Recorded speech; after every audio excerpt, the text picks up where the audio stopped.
नमस्कार दोस्तों, स्वागत है आपका मैथ्स मैजिक पे। तो दोस्तों, आरआरबी एनटीपीसी की तरफ से खुली नोटिफिकेशन 6/2025 का जो नोटिफिकेशन आपका वायरल जो हो रहा था, ऑफिशियल नोटिफिकेशन जारी हो गया है मेरे दोस्त। इसका फुल नोटिफिकेशन आरआरबी की तरफ से जारी हो चुका है, ठीक है। तो इसमें हम नोटिफिकेशन में देख लेते हैं कौन कौन पोस्ट पे भर्ती आई है और किस जोन में कितने पोस्ट है, ठीक है। बाकी बात, यदि आपका कोई इसमें से क्वेरीज है, जैसे कि मान के चलिए रिक्तियां देखना है, तो आप 4 नंबर पेज यहाँ संख्या देख सकते हैं। इस पे आप डायरेक्टली जा सकते हैं, इस पे आपका कीमती समय बच जाएगा, ठीक है। जैसे आयु सीमा देखना है तो डायरेक्ट 11 नंबर पेज पे आप जा सकते हैं। परीक्षा शुल्क कितना लगने वाला है, 13 नंबर पेज पे आप जा सकते हैं। इसी प्रकार प्रक्रिया आवेदन कैसे करें, तो आप 30 और 31 पे जा सकते हैं, ठीक है। तो ए टू जेड इन्फॉर्मेशन हम लोग देखेंगे, इसमें कौन सा पोस्ट जुड़ा है और किस पोस्ट पर कितनी वैकेंसी है, आखिरकार ऑनलाइन कब से है, कब तक है, और सिलेबस में क्या चेंजिंग है, यानी ए टू जेड इन्फॉर्मेशन आप लोग वीडियो पे बन जाइए। अभी अभी न्यू है आप चैनल पे, तो आप लोग चैनल को सब्सक्राइब करके बेल आइकन बटन पे क्लिक कर दीजिएगा, जिससे होगा कोई भी नोटिफिकेशन होगा सबसे पहले आप तक पहुंच जाए, ठीक है। तो चलते हैं रोजगार समाचार सूचना तिथि 4/10/2025 को। आप लोग को पता है कि जो आपका पेपर में जो इसका अधिकार जो सूचना दिया गया था 4 अक्टूबर को, वो जारी किया गया था, ठीक है। ऑनलाइन प्रारंभ तिथि आपका 21 अक्टूबर से जारी है मेरे दोस्त। 21 अक्टूबर 2025 से ऑनलाइन जारी है और अंतिम तिथि आपका 20 नवंबर तक चलेगा, और वो भी 12 बजे रात तक। समझ गए आप लोग। ये आप लोग का लास्ट ऑनलाइन जो लास्ट दिन होगा ना, वो 20/11/2025 को होगा, ठीक है। जमा करने के लिए आवेदन शुल्क भुगतान अंतिम तिथि वही 22 नवंबर तक है। अच्छी बात है। संशोधन आपका 23 नवंबर से 2 दिसंबर तक के बीच में दिया जाएगा, ठीक है। पोर्टल पर सब विवरण प्रदान जो करेगा ये 3 दिसंबर से 7 दिसंबर तक ए टू जेड विवरण ये प्रदान कर देगा, ठीक है। अब चलते हैं मेरे दोस्त, पद के बारे में देख लेते हैं, किसके अनुसार वेतन मिलने वाले हैं। प्रारंभिक वेतन कितना है, चिकित्सा, इसमें क्या होगा, सबसे मेन इंपॉर्टेंट, स्टूडेंट तो फॉर्म भर देते हैं, लेकिन बाद में जब मेडिकल होता है इसके बाद में पता चलता है मेडिकल में अनफिट हो गया, ठीक है। तो इसको ध्यान पूर्वक आप लोग देखिए, ए टू जेड इन्फॉर्मेशन, ठीक है। आयु क्या से क्या लगने वाला है, कुल वृत्तियां कितने हैं, यहाँ पे आप लोग देख सकते हैं, ठीक है। तो सबसे पहले पोस्ट पे हम चलते हैं टिकट सुपरवाइजर, यानी कि मुख्य वाणिज्य सह टिकट पर्यटक लेवल 6 का जॉब है मेरे दोस्त। 35,400 इसका बेसिक पे आप लोग का देख सकते हैं। B2 मेडिकल स्टैंडर्ड है। आखिर B2 में मेडिकल स्टैंडर्ड क्या चाहिए, A2 चाहिए, A2 क्या चाहिए, ए टू जेड हम लोग इन्फॉर्मेशन देखेंगे। अभी फिलहाल के लिए आप समझिए कि जो भी सुपरवाइजर का पोस्ट है उसमें B2 मेडिकल आप लोग को चाहिए, ठीक है। 18 से 33 आपका एज होनी चाहिए। टोटल 161 सीट यहाँ से निकल के आ रहा है जो आपका सुपरवाइजर का है, ठीक है। समझ गए। दूसरा नंबर चलते हैं, स्टेशन मास्टर लेवल 6 का जॉब है। इससे आप भली भांति परिचित होंगे। 35,400 इसका वेतन पे है। A2 इसमें मेडिकल स्टैंडर्ड चाहिए। मेडिकल स्टैंडर्ड आप लोग टेंशन न लें, आगे चर्चा करेंगे। A2 C1 C3, ठीक है। 18 से 33 एज सब में कॉमन है मेरे दोस्त, इस पे चर्चा करना नहीं चाहिए। एज सब में कॉमन है। 615 सीट स्टेशन मास्टर का ओनली निकल के आ रहा है मेरे दोस्त। मालगाड़ी प्रबंधक, गुड्स ट्रेन मैनेजर जो है 3 नंबर पोस्ट पे निकला है। ये लेवल 5 का पोस्ट है मेरे दोस्त। 29,200 इसका बेसिक सैलरी है। A2 इसमें मेडिकल स्टैंडर्ड चाहिए और 3416 सबसे ज्यादा वैकेंसी आप लोग का इससे देखने को मिल रहा है गुड्स मैनेजर का। समझ गए आप लोग। मालगाड़ी प्रबंधक का लेवल 5 का जॉब। 5वां नंबर चलते हैं, कनिष्ठ लेखा सहायक सह टंकर, यानी ये जो मेरे दोस्त होता है टाइपिस्ट, टाइपिस्ट का है, जूनियर टाइपिस्ट का ये पोस्ट है। लेवल 5 का जॉब आता है। ये 29,200 इसका बेसिक पे है मेरे दोस्त। C2 मेडिकल स्टैंडर्ड चाहिए। काफी मेडिकल स्टैंडर्ड इसमें आपका थोड़ा सा लो भी है, तो आप लोग चल सकते हैं, ठीक है। 921 पोस्ट टोटल यहाँ पे देखने को मिल रहा है। आगे की ओर चलते हैं, वरिष्ठ लिपिक सह टंकन, सीनियर कलर कम टाइपिस्ट जो है लेवल 5 का ये भी पोस्ट है मेरे दोस्त। इसका भी सैलरी आपको 29,200 बेसिक पे देखने वाला है। C2 मेडिकल स्टैंडर्ड है। 638 इसमें पोस्ट निकल के आ रहा है, जो कि अच्छा खासा सीटें हैं, ठीक है। यातायात सहायता आप देखते हैं, ट्रैफिक असिस्टेंट जो है लेवल 4 का जॉब है। 25,500 इसका बेसिक पे है। A2 मेडिकल स्टैंडर्ड चाहिए। 59 सीट निकल के आ रहा है। टोटल सीट की बात करें तो 5810 जिस तरह आप लोग का पर्ची नोटिफिकेशन शॉर्ट नोटिफिकेशन निकला गया था, उसमें साफ साफ दर्शाया गया था कि आप लोग का 6,000 का लमसम सीट होने वाला है, ठीक है। तो 5810 इसमें सीट टोटल निकल के आ रहा है, ठीक है। तो हम लोग मेन मेन इंपोर्टेंट देखेंगे मेरे दोस्त, क्योंकि रेलवे रेलवे जो भी वैकेंसी है आप लोग को पिछले बार भर लिए होंगे, तो इसमें जो कैटेगरिया है तो वो सब उतना करने की आवश्यकता नहीं है, ठीक है। जो जो मेन इंपॉर्टेंट आप लोग के लिए है उस पर चर्चा हम लोग करेंगे, ठीक है। चलते हैं इस पे। ऑनलाइन आवेदन जमा करने अंतिम भुगतान के बाद यदि कोई उम्मीदवार किसी भी विवरण, खाता बनाए, फॉर्म चुने गए, फॉर्म भर के संशोधित करना चाहते हैं, यदि हुआ ना, यदि आप लोग फॉर्म ऑनलाइन कर दिए, कोई चीज मान के चलिए खाता बनाई, कोई चीज गलती हो गया, यदि आप चाहते हैं कि उसको हमको सुधार करना है, तो कोई दिक्कत नहीं है, सुधार आप कर सकते हैं। 250 रुपया दीजिए और 23 नवंबर से 2 दिसंबर के बीच में जो आपका मॉडिफिकेशन लिंक एक्टिवेट होगा उस समय आप लोग कर सकते हैं। 250 रुपया आपको देना पड़ेगा, हाँ, ठीक है। तो याद रहे कि ऑनलाइन जो आपका पेमेंट लगने वाला, ऑनलाइन के बाद आपको 250 लगने वाला, यदि आप इसमें मॉडिफाइड करना चाहते हैं तो, ठीक है। समझ गए यहाँ तक। चलते हैं आगे।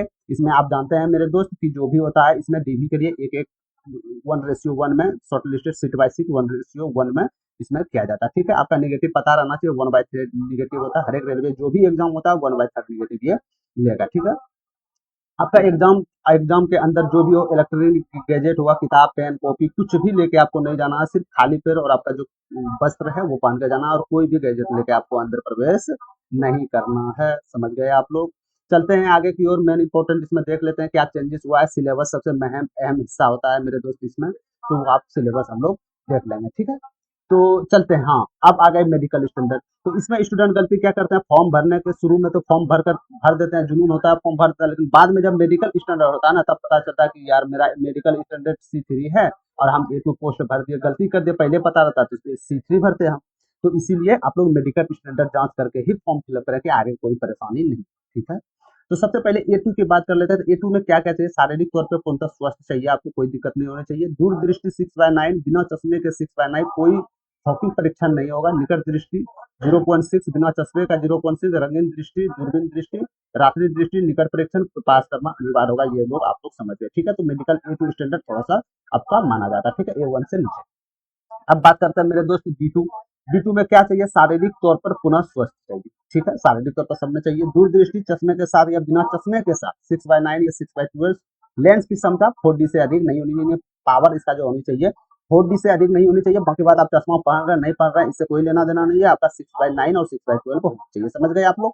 निकट दृष्टि पढ़ते या नजदीक से काम करते समय चश्मे के साथ या बिना चश्मे के 0.6 दृष्टि क्षेत्र आदि परीक्षण पास करना अनिवार्य होगा। समझ गए आप लोग। अरे क्या समझ गए आप लोग। तो ये जो A2 मेडिकल था मेरे दोस्त, A2 मेडिकल 3 पोस्ट पे निकल के आ रहा है। इसमें आपका स्टेशन मास्टर में भी A2 चाहिए, आपको याद रखिएगा, स्टेशन मास्टर में भी A2 चाहिए। गुड्स मैनेजर जो उसमें भी A2 चाहिए, और ट्रैफिक असिस्टेंट में भी A2 चाहिए। समझ गए आप लोग, ठीक है। अब बात करते हैं B2 कहाँ चाहिए मेरे दोस्त। तो इसमें B2 का एक ही पोस्ट पे है, टीकर सुपरवाइजर जो है, जो फर्स्ट नंबर पोस्ट आप देख रहे थे ना, उसमें आपको चाहिए था, ठीक है। इसका फुली नोटिफिकेशन डिस्क्रिप्शन में दे देंगे हम, आप लोग टेंशन मत लीजिए, ठीक है। अब बात करते हैं C2 में क्या क्या है, शारीरिक तौर पर स्वस्थ होनी चाहिए। दूर दृष्टि 6/12 चश्मे के साथ या बिना चश्मे के 0। निकट दृष्टि पढ़ना या नजदीक जो भी है आप लोग यहाँ पे देख सकते हैं। तो C2 किसमें चाहिए था मेरे दोस्त, C2 2 पोस्ट में चाहिए था। किसमें किसमें, जो आपका टाइपिस्ट होता है ना, कम टाइपिस्ट जूनियर और सीनियर वाला, इसमें आपको C2 चाहिए, ठीक है। बहुत ही नॉर्मली है ये, अधिकतर स्टूडेंट का ये हो जाता है। समझ गए आप लोग। तो यहाँ से आप लोग मेडिकल स्टैंडर्ड देख लिए। यदि आप चश्मे वाले चश्मे धारित हैं तो आप लोग 3 पोस्ट पे जा सकते हैं, जो कि आपका टाइपिस्ट वाला पोस्ट है। समझ गए आप लोग, ठीक है। कोई दिक्कत नहीं है यहाँ से। चलते हैं आगे की ओर। और इसका फुली नोटिफिकेशन दे देंगे, वहां से आपको जितना भी क्लियर है A to Z इंफॉर्मेशन मिल जाएगा आपको, ठीक है। अब बात कर लेते हैं ये सीमा में क्या छूट अतिरिक्त मिलने वाला है। तो मेरे दोस्त 18 से 33 साल, ये तो आपका UR के लिए है। समझ गए आप लोग। 1/1/2008 से यदि बाद में जन्मदिन आपका है तो आप इसके लिए अमान्य घोषित हो जाइएगा। UR जनरल के लिए देख सकते हैं। NCL यदि आप छूट के कैटेगरी में आते हैं तो यहाँ देख सकते हैं। SC ST के लिए यहाँ पे है, ठीक है। अब बात करते हैं क्या एज में रिलैक्सेशन मिलेगा। जी 100% मिलेगा। यदि आप SC ST उम्मीदवार हैं तो 5 साल के लिए है, बरसते आपको इसमें बात जो भी होगा कास्ट सर्टिफिकेट ये सब आपको डोमिसाइल सर्टिफिकेट देना होगा, ठीक है। यदि आप OBC NCL में आते हैं तो आपके लिए 3 साल का अतिरिक्त छूट दिया जाएगा। भूतपूर्व सैनिक है तो उसके लिए भी 3 साल और 6 साल का दिया जाएगा OBC NCL का। और यदि आप SC में है ST में है तो 8 साल का अतिरिक्त छूट दिया जाएगा, ठीक है। तो इसी प्रकार देख सकते हैं कि यदि आप बेंच मार्क विकलांग में है तो यहाँ से आप लोग जा सकते हैं। और यदि आप ग्रुप C या कोई भी पोस्ट पे तैनात है रेलवे में तो यहाँ से आप लोग का एज यहाँ पे भली भांति आप लोग परिचित होंगे, ठीक है। महिलाओं के लिए जो विधवा है, तलाकशुदा है या न्यायिक रूप से अलग है लेकिन कुल विवाह नहीं किया गया है, उसके लिए आयु में छूट आप लोग यहाँ पे देख सकते हैं, ठीक है। बात समझ में आ गया यहाँ तक। तो जो इसका शैक्षिक योग्यता है जो मेरे दोस्त, इसमें तो जानते हैं आप ग्रेजुएट पास होनी चाहिए। आप लोग का BA या BSc आप लोग हैं कोई भी यूनिवर्सिटी से तो आप इसके लिए एलिजिबल खुद हो जाएगा, ठीक है। इतना मान के चलिए ये ग्रेजुएट लेवल पे पोस्ट है।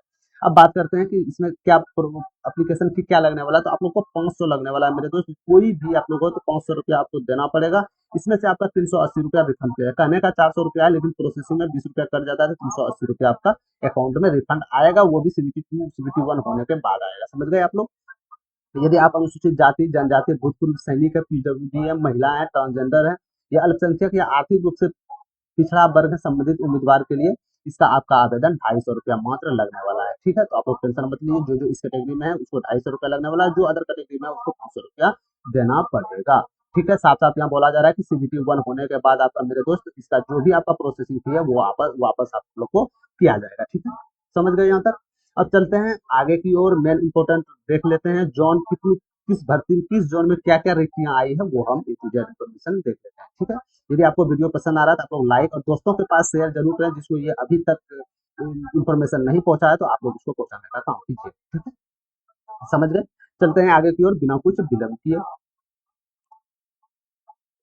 तो यहाँ शारीरिक क्षमता ये सब आप लोग को जो मेडिकल स्टैंडर्ड था मेरे दोस्त, मेडिकल स्टैंडर्ड आपको बता दिए कि इसमें ये होना चाहिए, वो होना चाहिए, ठीक है, इसमें कुछ ज्यादा सोचने की जरूरत है नहीं। बाकी बात एनटीपीसी तो अभी प्रोसेस चल रहा है ना, एनटीपीसी सीबीटी 2 का भी एग्जाम हो गया तो उससे आप आगे परिचित हो गए। यदि आप उससे 1-2 नंबर से रह चुके हैं तो आपके लिए ये बेहतरीन मौका बनने वाला है, ठीक है, समझ गए।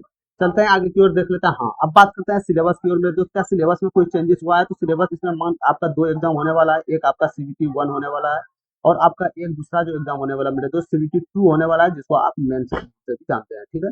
तो सीबीटी 1 का चर्चा हो रहा है, तो सीबीटी 1 में मेरे दोस्त 90 मिनट का समय आपको दिया जाएगा। टोटल 40 जीके का प्रश्न रहेगा, 30 मैथ का प्रश्न रहेगा और 30 रीजनिंग का प्रश्न रहेगा। टोटल 100 नंबर आप लोग को दिया जाएगा इसमें, ठीक है, और 120 मिनट आपको समय दिया जाएगा, सॉरी।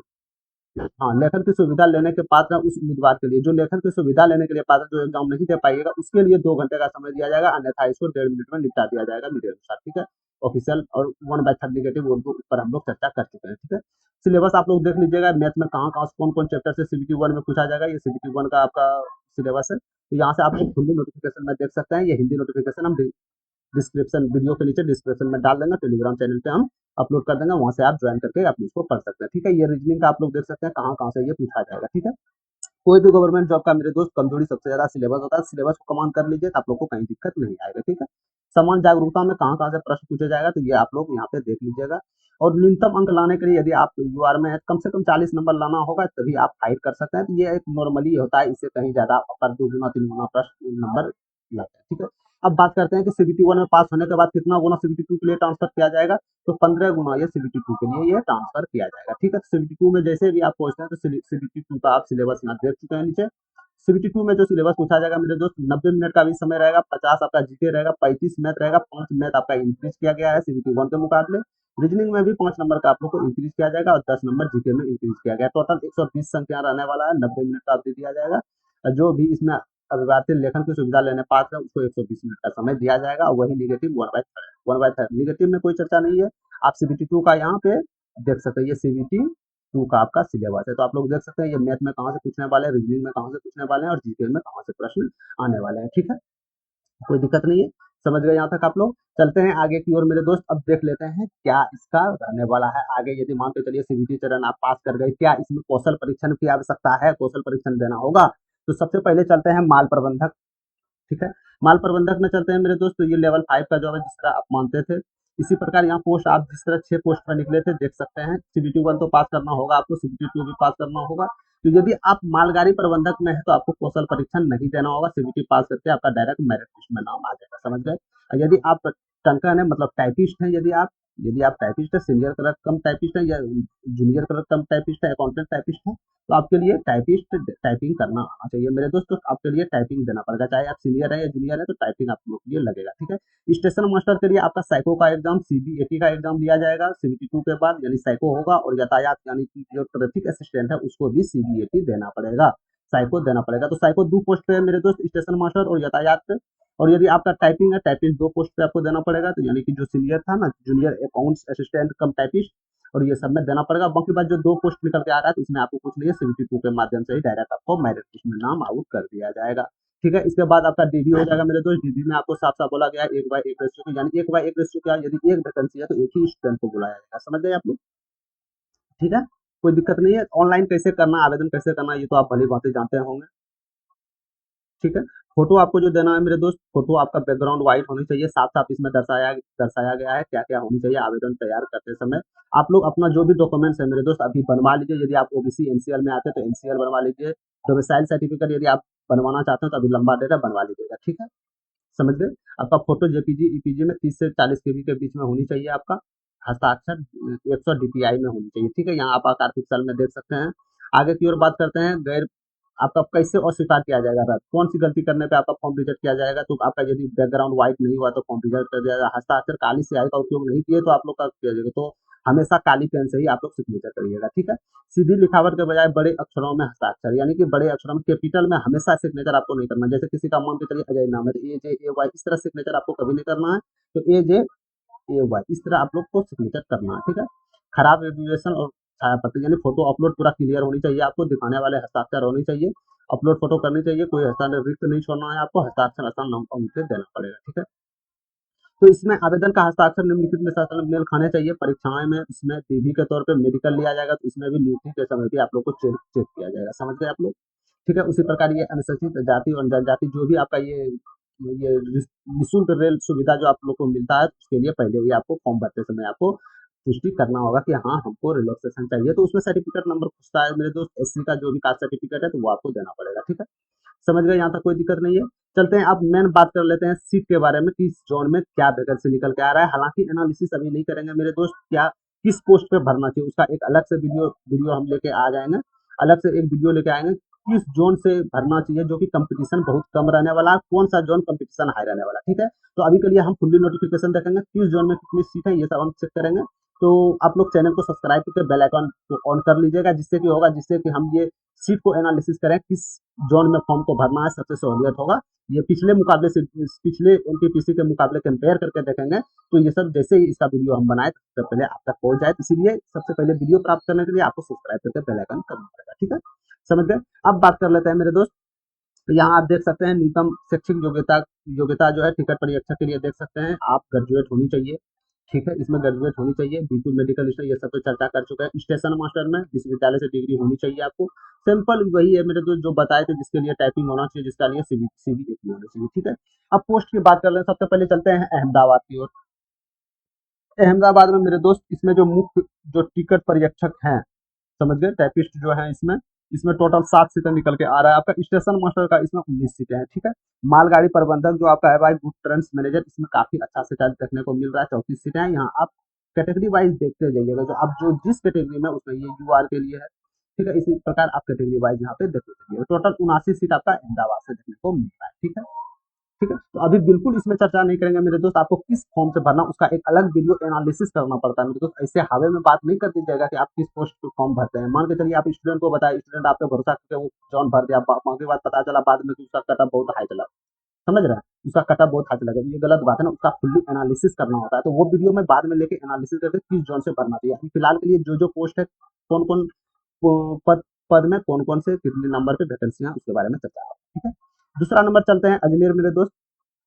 अजमेर चलते हैं, तो अजमेर में आप यहाँ देख सकते हैं कि आपका सीट का जो है टोटल कुल संख्या जो आपका टिकट परीक्षक का है वो 8 सीटें हैं। स्टेशन मास्टर का 53 सीटें हैं। समझ गए आप लोग। मालगाड़ी प्रबंधक का ये दोनों जोड़ दीजिएगा तो इसमें टोटल सीटें निकल के आ रहा है आपका। जो आपका टाइपिस्ट वाला पोस्ट है काफी अच्छा सीट देखने को मिल रहा है इसमें। ठीक है, 121 सीटें हैं। टोटल सीटें की बात करें 345 सीटें हैं। आप लोग अपना कैटेगरी वाइज देख लीजिएगा, नोटिफिकेशन हम डाल। ठीक है, इसी प्रकार चलते हैं बेंगलुरु। बेंगलुरु में आप देख सकते हैं टोटल 241 सीटें यहाँ से निकल के आ रहा है, जिसमें कि आपका टिकट परीक्षक का जो है 10 सीटें हैं। स्टेशन मास्टर 36 सीटें, 134 मालगाड़ी प्रबंधक का है, और बाकी बात टाइपिस्ट का 4 है, ये इसका 26 और 2 28 सीटें हैं।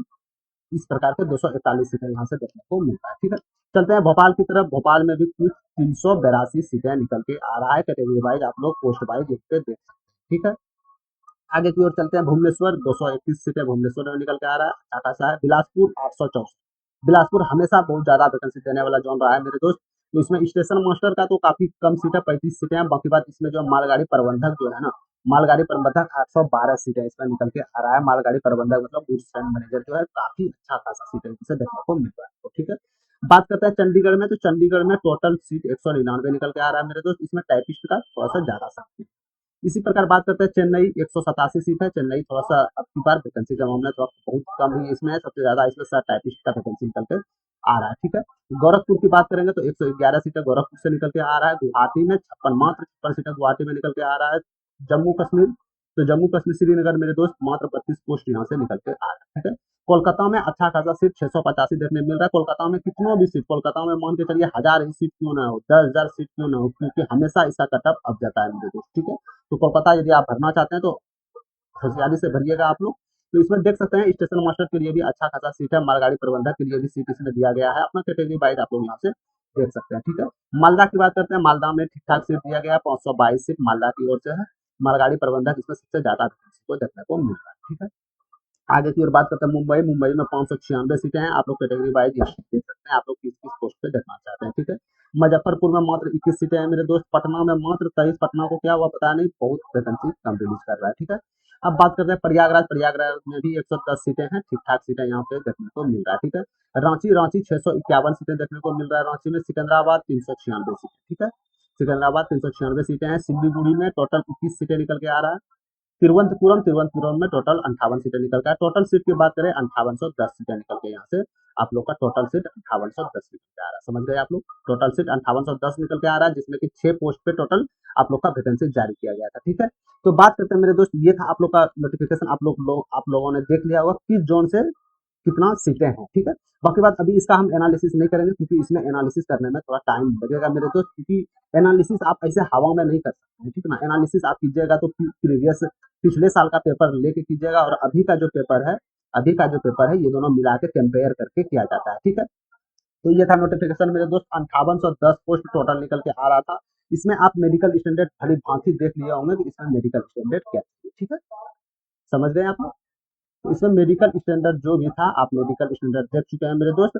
तो इन्फॉर्मेशन कैसा लगा आप लोग कमेंट सेक्शन में जरूर बताइएगा, और इसका जो एक आपका एनालिसिस आप लोग का है, पोस्ट का जो एनालिसिस किया जाएगा, किस पोस्ट पे बनना चाहिए, कौन सा डेंजर जोन रहने वाला है, कौन सा डेंजर जोन रहने वाला है, कौन सा आपका इजी जोन रहने वाला है, तो ए टू जेड जो है नेक्स्ट वीडियो पे जो हम एनालिसिस करके आएंगे मेरे दोस्त। तो अभी फिलहाल के लिए आप लोग जो भी इसका नोटिफिकेशन है, नोटिफिकेशन को गंभीरता पूर्वक से पढ़ लीजिए, और आपका जो भी सर्टिफिकेट बनवाने का, जैसे आप कास्ट सर्टिफिकेट छूट चाहते हैं तो कास्ट सर्टिफिकेट आप लोग बनवा लीजिए, मान के चलिए निवास निवास प्रमाण पत्र बनवा लीजिएगा, और आप लोग आय बनवा लीजिएगा, ठीक है। और ये सब बनवाने के बाद मेरे दोस्त आप लोग एनसीएल का बनवा लीजिएगा, ठीक है, वो भी भारत सरकार मांगता है। यदि आप बनवा लेते हैं तो ये सब तब तक बनवाइए, इसके बीच में आप लोग को एक वीडियो प्रोवाइड करवा दूंगा मैं कि किस जोन से भरने में आपका कंपटीशन बहुत कम रहेगा, ठीक है।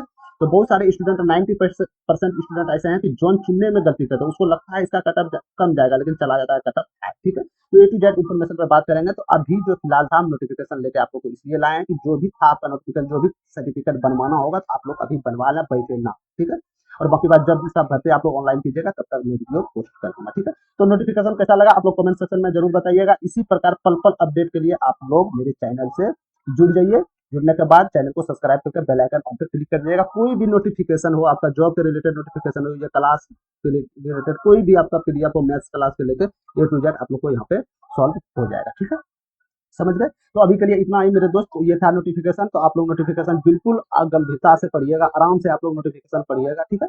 नोटिफिकेशन पढ़ने के बाद ही आप लोग फॉर्म फिलअप पे विचार कीजिए, ठीक है। तो जो भी सर्टिफिकेट था आप लोग बनवा के अपना फिल कर दीजिएगा। तो अभी के लिए इतना ही, मिलते हैं नेक्स्ट वीडियो में इसका एनालिसिस के साथ। तो वो वीडियो से आप यदि जुड़ना चाहते हैं मेरे साथ, तो अभी भी आप लोग चैनल से जाके ज्वाइन हो जाइएगा, जिससे कि वो वीडियो जस्ट आए आप लोग तक जल्दी पहुंच जाए, जिसमें कि आप लोग एग्जाम देने के बाद नंबर थोड़ा सा भी कम आए तो आप लोग वहां से इजी पे सेलेक्ट, ठीक है, समझ गए। तो अभी के लिए इतना ही, जय